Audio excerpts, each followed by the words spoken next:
All right, welcome back. We are now ready to talk to someone else in the spotlight. Mr. Doug Forster joins us, the financial conductors here in studio. Welcome, Doug, to Vegas Unwrapped, sir. Thank you very much. Glad to be here. Glad to have you here. We've been talking about this for a while, and we're glad to finally have you in studio, Mr. Cash.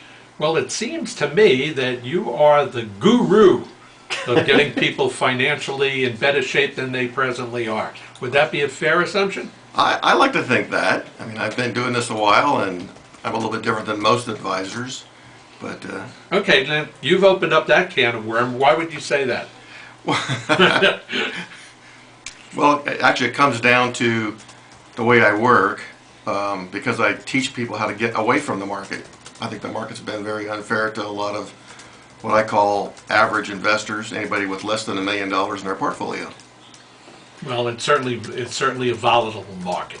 What are you finding is the biggest deficiency most people have in their retirement plans right now? I mean, the economy being what it is, what do you find is the biggest deficiency? Surprisingly, most of the people I've met in the last 6 months don't even have a plan.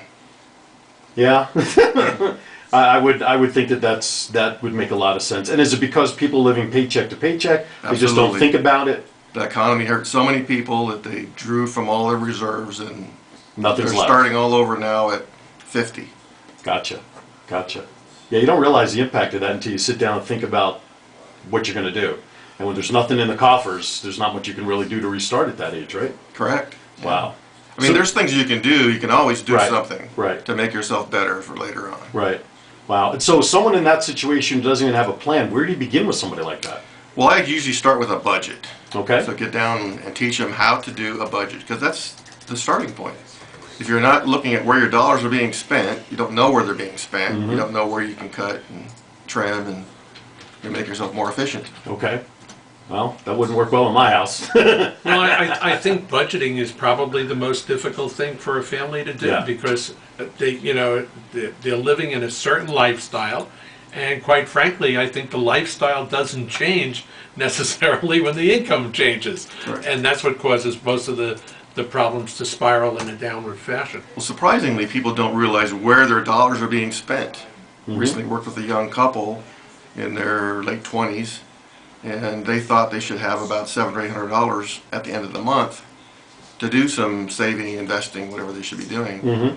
So I worked on a budget with them, and I told them, save every receipt for every dollar you spend. You buy a soda at McDonald's, put the receipt in a box, and we'll go over it at the end of the month. Mm-hmm. They were spending $400 a month at Starbucks Oh, between jeez. the two of them. Holy cow. $400. Yeah. Is there gold in that there coffee? Well, I was going to say, buy a coffee maker, and you can really do a lot better with that. Yeah, and we figure 2 or 3 of those fancy coffee drinks Yeah. a day between the two of them. Absolutely.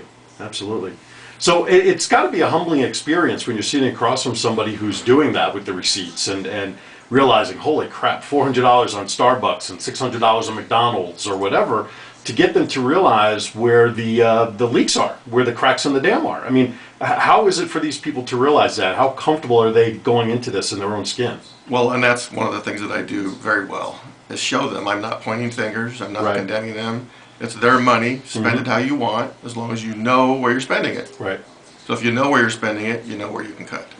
And what kind of plan, like for someone in that situation, what's the time span for their plan for them to get back into, is it just a matter of when and how quickly they can make those cuts and make those changes to see the positive? It's when they commit.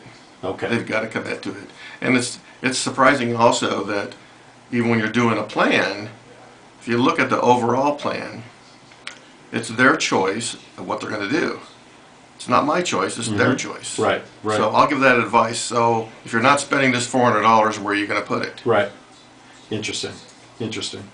Now, what kind of options are there available for, let's say, let's talk about you, Aaron. Somebody that's married, Gee, thanks. 2 children in college. What are some of the options as far as investment that's going to give him the opportunity to, reap some of the benefits of those type of investments? Well, once again, I don't do investments. I help you position your money so you get good growth. So I use insurance products, but I actually stay away from market-based investments. Even though I had a Series 7, which is the top licensing you can get, I could sell individual stocks, options, those kinds of things. Mutual funds, things Yeah, like yeah. that. Well, yeah, you don't need a Series 7 for mutual funds. Okay. But yeah, that investment, I said, that's being controlled by the institutional investors. So the market is on a big bubble right now. The volume is there only because the institutional investors are buying and selling in great quantities. Where should people put their money? Or is that too vague and too general? It is really vague because it's individual. You're going to put your money differently than Aaron's going to put his money. So Different interests, different goals, different absolutely. everything. So it and makes also I sense. talk about debt. That's one of the big things when I'm planning with people is living debt free. If you can get to that point, it's amazing what happens in your life. Yeah, that would No, be nice. you're talking about eliminating things like, car payments and mortgages and things along those lines. Any debt, yep, absolutely. We set a goal for getting you debt free. If you're the average person today in the U.S. will spend $240,000 in interest in their lifetime. Most of that being home No. interest? No, Really? credit Credit card cards, debt, cars. loans, cars, Wow. yeah, $250,000 just on interest. in their lifetime. That's a long lifetime. But Well, sure. It's still a big, staggering number. It's a chunk. yeah. If that money was working for you instead Right. of you paying it out in interest, Right. Wow. By the way, you're listening to Doug Forster, the Financial Conductor. Give a quick phone number or a website or an email that people can get in touch with you. well, I don't have a website yet, but Okay. I'm available on the phone, 702-445-3454. Okay. When we come back on the other side, we're going to get into talking about Doug's philosophies and how he works with you, because when we did our one-on-one back in February, his positioning with people is unlike any others, and why his programs work and why I'm sure he's had a lot of success with his clients. Fascinating. Can't wait. You're listening to Vegas Unwrapped with Phillips and Cash, the financial conductor. Doug Foster's in the spotlight this week. Don't go anywhere. More with Doug. We're right after this. I have an 800 number.